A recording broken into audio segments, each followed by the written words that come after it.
Ce week-end, c'était la Saint-Nicolas. Saint-Nicolas, c'est le patron des écoliers. Il est fêté le 6 décembre. C'était donc dimanche. Et en Belgique, et c'est d'ailleurs le cas dans d'autres pays du nord de l'Europe, c'est à cette occasion que les enfants reçoivent leurs cadeaux, bien plus qu'à Noël, effectivement. Mais cette année, à cause de l'épidémie, Saint-Nicolas a dû un peu s'adapter pour aller trouver les cadeaux, car les boutiques n'ont rouvert que la semaine dernière. Sans surprise, les commandes en ligne ont explosé, à tel point qu'ici en Belgique, la Poste a dû refuser de traiter pendant un certain temps tous les colis qui arrivaient de l'étranger. Alors je vous rassure, tout est à peu près rentré dans l'ordre. Les cadeaux sont arrivés à temps. C'est ce que je vous propose de regarder dans ce reportage réalisé avec Quentin d'Anjou et Clément Dalmar. Un verre de vin pour Saint-Nicolas et quelques offrandes à manger pour son âne. Nucia et Cléo ont tout préparé, avec une attention toute particulière à leur liste de cadeaux. Un grand palais de princesse, un château de chevalier, un camping-car de Playmobil. En Belgique, la Saint-Nicolas c'est sacré, mais cette année, la tradition n'a pas tout à fait eu la même saveur. Normalement, on le voit en rue, dans les écoles, dans les grands magasins. Et cette année, il n'y a pas eu de représentation de Saint-Nicolas. Mais je pense que petit et grand, cette année, on a vraiment besoin de Saint-Nicolas. Venez Saint-Nicolas et tralala. Dans la nuit, pas de couvre-feu pour le Grand Saint.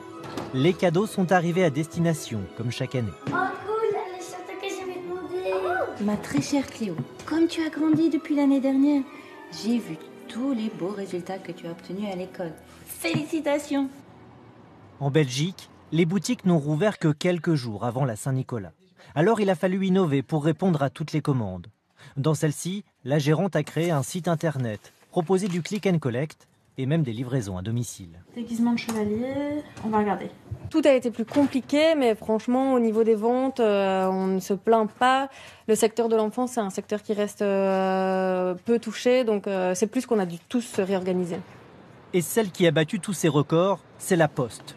650 000 paquets à trier par jour, c'est 30% de plus que le pic de l'année dernière, du jamais vu. Les commandes en ligne ont explosé et la Poste a dû embaucher. On est à plus de 3000 personnes supplémentaires, donc que ce soit des chauffeurs, des distributeurs et des trieurs. On a également aussi prévu des véhicules supplémentaires, des camions supplémentaires.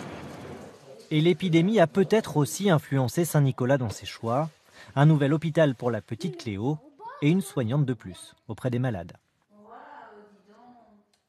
Julien, en revanche, pour Noël, je crois que les mesures prises par le gouvernement font un peu débat dans le pays. Oui, car elles sont très strictes. Seules les personnes isolées pourront accueillir chez elles 2 personnes le soir du réveillon. Pour tous les autres, les règles actuelles restent en vigueur, c'est-à-dire une personne maximum en plus du foyer. Il n'y aura donc pas de grands repas.